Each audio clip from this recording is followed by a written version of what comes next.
Hi, my name is Haven Doucette, and this is my social policy presentation. The social policy I chose to research and go over is about child welfare. Child welfare, what is child welfare? Child welfare, the mission is to strengthen families so that children can depend on their parents to provide them with a safe and loving home. A little backstory, this began in New York in 1853 when children were matched with families that would be best. It then created American Society for Prevention of Children. This was due to Mary Ellen Wilson as she was experiencing severe abuse and neglect from her caregivers, and there was not a program developed to investigate these types of allegations. And so this was created in 1875. Within child welfare policies, there are three main primary goals: ensuring children's safety, enabling permanency for children, meaning working with whether it be family members, which they call kinship homes, adoptive homes, working with families, parents whose child have been removed and getting those children back in the home.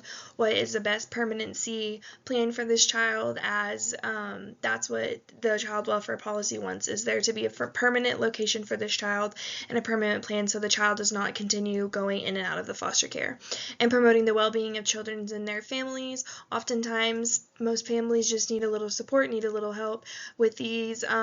Being the three primary goals, it helps parents to know that they have the support and that there are resources. Oftentimes, parents don't know what resources they have or how and to work with their children, and child welfare policies are able to help promote these things.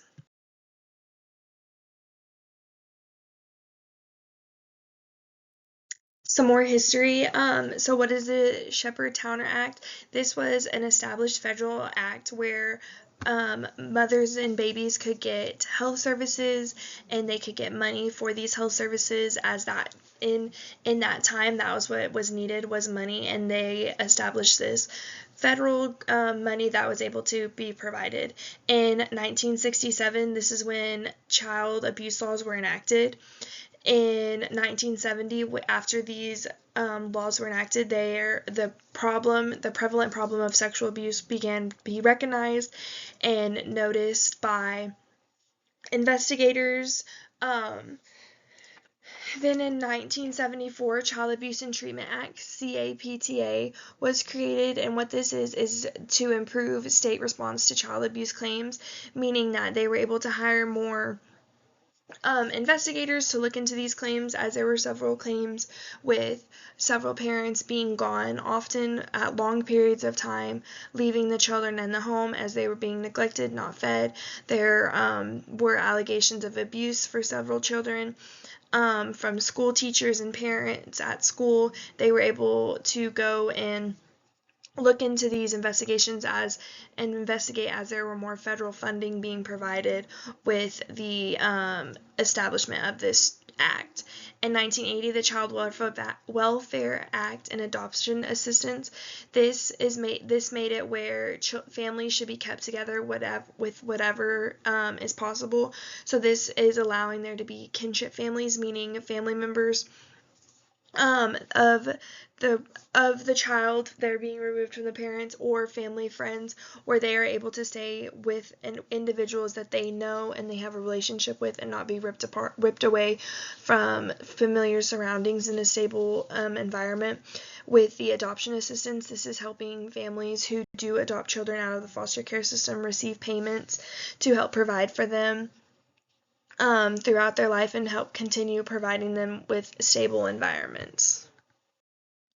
Recommendations: prioritizing aging out of care programs. There are aging out of care programs, but it is being seen now with the statistics that over 20% of children who age out of foster care become homeless.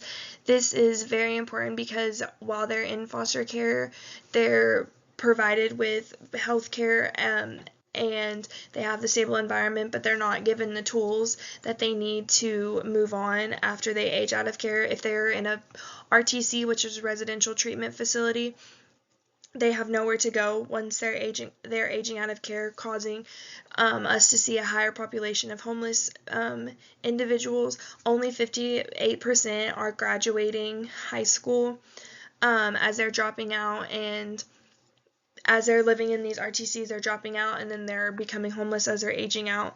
Educational conferences with foster and adoptive parents is important, as it's being seen that kids who are being adopted by their adoptive parents are being sent back into the system, which is called a wrapper, because these adoptive parents and foster parents don't know how to handle their behaviors. They feel as they weren't explained these behaviors, so continuing having constant educational conferences and showing these parents how to work with these behaviors and show them these behaviors can help us with not bringing children who have been adopted out of the foster care system and brought back in.